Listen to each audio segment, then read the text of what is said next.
Assalamualaikum warahmatullahi wabarakatuh. Bagaimana kabar semuanya? Semoga tetap selalu sehat, selalu semangat, tetap punya target dalam hidup ini.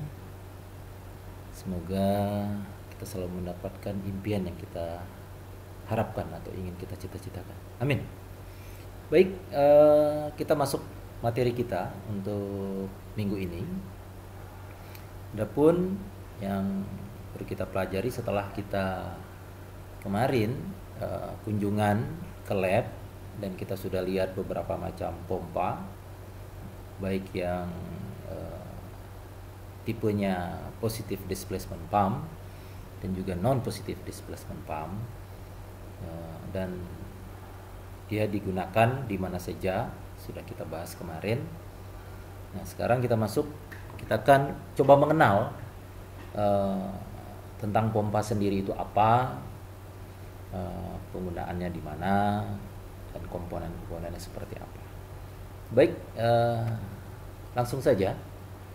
Adapun pengertian dari dan fungsi pompa. Nah, pompa itu adalah peralatan mekanis yang berfungsi untuk mengalirkan cairan dari suatu tempat ke tempat lain.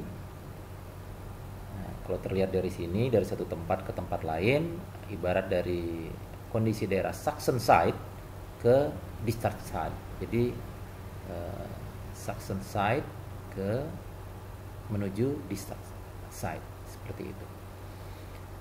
Nah, pompa digunakan untuk juga mengubah energi mekanis dari mesin penggerak. Jadi energi mekanis daripada mesin penggeraknya ini, penggerak pompa, menjadi energi aliran. Jadi dia akan bergerak, berputar impellernya, sehingga akan ada aliran yang mengalir di sini dari daerah suction side menuju discharge side, seperti itu. Baik, selanjutnya pengubahan energi mekanis menjadi energi aliran fluida tersebut dapat dilakukan dengan berbagai atau beberapa cara.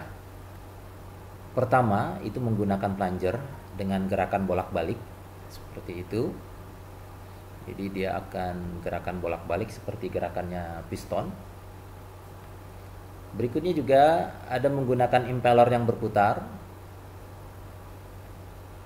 Yang berikutnya menggunakan fluida perantara seperti cairan yang berkecepatan tinggi kemudian dicampur dengan fluida berkecepatan rendah yang akan dipompakan, seperti itu. Dan yang terakhir ada udara bertekanan yang diinjeksikan ke dalam saluran fluida yang dipompakan. Ini berbagai macam pengubahan energi mekanis menjadi energi aliran. Baik, berikutnya pompa itu memiliki dua kegunaan utama. Satu, memindahkan cairan dari satu tempat ke tempat yang lain. Misalnya air dari sumur atau bawah tanah gitu ya, ke tangki penyimpanan air. Itu kalau memindahkan cairan dari suatu tempat ke tempat yang lain. Sementara ada juga fungsi pompa yang lain adalah mensirkulasi cairan di sekitar sistem. Ini misalnya air pendingin atau pelumas yang melewati mesin-mesin dan peralatan. Oke, untuk lebih jelasnya kita akan lihat contohnya. Nah, di sini kalau seperti lihat bagaimana fungsi pompa sebagai pemindah cairan, itu ibarat dari tangki itu mau didistribusikan kemana. Jadi ada tangki penampungnya, seperti terlihat ini ada tangki penampungan fluida atau cairan, nanti mau didistribusikan kemana, jadi dipindahkan cairannya. Atau juga mensirkulasikan cairan seperti terlihat di sini, bahwa ini kalau terlihat pada sistem hidrolik ya. Jadi ini ada reservoirnya atau penampungnya atau oil tanknya atau oil hydraulic tanknya. Kemudian dialirkan melalui pipa atau hose di sini.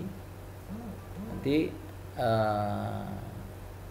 ini karena fungsi ada pompa di sini, mengalirkan. Nah, pompa ini mendapatkan power atau tenaga itu dari engine ya. Jadi dari engine. Nah, terus mengarahkan ke pompa. Nah, pompanya ini ada disalurkan melewati pressure relief valve. Nah, fungsi pressure relief valve di sini adalah untuk mengatur pressure di dalam sistem. Nah, jika pressure-nya berlebih, itu harus di drain, jadi fluidanya harus kembali ke dalam tangki. Nah, kalau belum, masih pressure-nya masih mencukupi, masih sesuai dengan kebutuhan daripada sistem, maka fluida tersebut akan masuk ke sistem directional control valve yang nanti akan berhubungan pada linear actuator. Nah, jadi ini fungsi daripada pompa di sini adalah mensirkulasikan cairan dari reservoir masuk ke dalam sistem hidrolik dan akan kembali lagi ke dalam reservoir atau tangki. Nah, ini fungsi daripada pompa. Jadi ada yang untuk memindahkan cairan dan juga mensirkulasikan cairan. Baik, untuk di awal seperti ini dulu. Terima kasih. Assalamualaikum warahmatullahi wabarakatuh.